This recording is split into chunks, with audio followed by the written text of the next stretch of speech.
Hello everybody, welcome to our exam B. In this video, we are going to discuss the previous year questions that came from SEBI Act. So starting with the first question, which of the following is not a function of SEBI? You can pause the screen, you can read the functions. The correct answer here is E, to investigate about the affairs of company. Investigating into the affairs of the company, this is the function of NCLAT, NCAT. This is a function of Company Law Tribunal and not of SEBI. Question number 2. What are the factors that need to be taken into account while adjudging the quantum of penalty? The correct answer here is C, both A and B. The amount of disproportionate gain or unfair advantage, whether quantifiable, amount of loss caused to the investor, and repetitive nature of the default, not the mitigating and aggravating factors. This is given under 15J of the SEBI Act. Question number 3. Who amongst the following cannot buy, sell, trade in securities without the certificate of registration? The correct answer is all of the above. All of them need certificate of registration in order to trade in the securities market as per SEBI Act. Question number 4. When can central government remove board members of SEBI under section 6 of the Act? The correct answer is option number 5, E, A, B, C and only. These are the grounds of removal of board members of SEBI by the central government as per section number 6. Question number 5. Salary of presiding officer of SAT shall be. The correct answer is A, such salary as is admissible to a serving judge of Supreme Court or Chief Justice of High Court. This is determined by the rules made by the central government and is given in Securities Appellate Tribunal, salaries and allowances and other conditions of services of presiding officer rules. Question number 6. When can the central government remove members from SEBI? So this is a repeat question. This question has come 2 times. The correct answer here is E, all of the above. In all A, B and C, the central government can remove the members of SEBI as per section number 6. Question number 7. Provision with regard to non-compliance of settlement order is. So if there is a settlement order between SEBI and the accused person, then if there is non-compliance, then what is the provision dealing with that? The correct answer is section 19 of the above said act. Above said act means this section 19 of SEBI, Settlement of Administrative and Civil Proceeding Regulations. The regulation 19 talks about the non-compliance of settlement order by an applicant and restore the proceedings with respect to which settlement order was passed. Now we have made this previous year question. It's of 2020. But if I am able to recall, I appeared for that exam and there the settlement question was from section number 15 JB, Settlement of Administrative and Civil Proceedings. So the question was with respect to whether for settlement to be initiated, the application is needed to be filed or SEBI can take suo motu decision, application should be in writing. So all these kind of options were there. So here for this question also refer to section number 15 JB of the SEBI Act, which talks about that any person against whom proceedings have been initiated, he may file an application in writing to the board proposing for settlement of proceedings initiated or to be initiated for alleged defaults.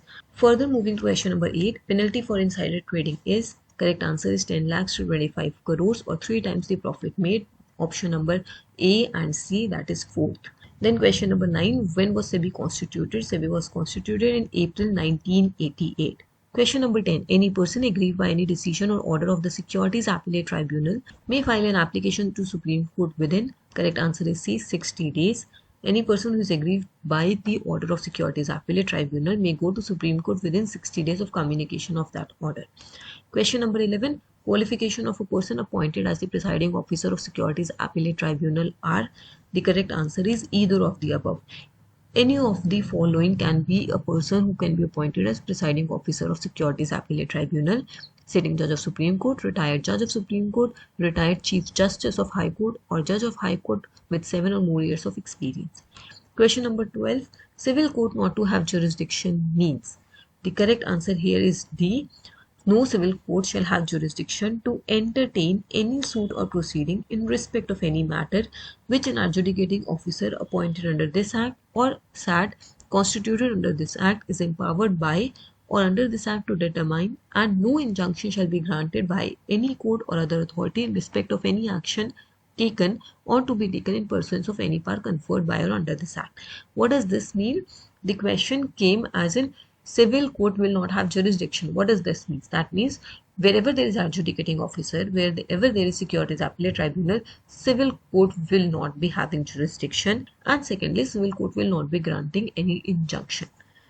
This is given under section number 15Y of SEBI Act. Question number 13. Who shall appoint employees of SAT? The correct answer here is B. Central government will appoint the employees of Securities Appellate Tribunal as per section 15S of SEBI Act. Question number 14. SEBI chairman is appointed by. The correct answer here is central government. Chairman of SEBI is given under section number 4 of SEBI Act is appointed by the central government. Question number 15. What are the qualifications of presiding officer of SAT? So this question also has come twice. The qualifications include shall be a judge of High Court for at least 7 years, judge of Supreme Court, Chief Justice of High Court. So all A or B or C. Correct answer here is D. This is section 15M, qualification of presiding officer. Question number 16. As per the SEBI Act, the questions which come up before the meeting of board shall be decided by majority votes of members present and voting. However, in the event of equality of votes, the dash shall have casting vote. The person presiding the meeting in the absence of chairman or president. Correct answer is BC, option E. This is given under section number 7, subsection 3 of SEBI Act. Question number 17. When can an appeal lie from SAT to Supreme Court? This is again a repeat question in a different form. Appeal can lie only on any question of law. So here we know the period of appeal is 60 days. Within 60 days, the appeal shall lie on any question of law, not on any question of fact. Answer is D, as per section 15Z of SEBI Act. Question number 18. Which of the following cannot be qualified to be a judicial member of SAT? High Court judge who has been a judge for 4 years cannot be appointed as judicial member of SAT. Because in order to be a judicial member, the person should have at least 5 years experience as High Court judge. Section number 15M discusses about this. Question number 19. SEBI can delegate its powers to. The correct answer is E. Any member or any officer of the board or any person subject to such conditions as may be specified in the order. This is section number 19 of SEBI Act. So these are all the questions that came from SEBI Act. A lot of repeat questions were there. This is small act. I hope by now you are prepared for the exam. If you have any queries, you can mention them in the comment below. Our exam helps you prepare 50% faster with crisp and concise content. You can check out our law courses if you need content for preparation of other exams as well. Subscribe to our channel. Stay tuned. Thank you.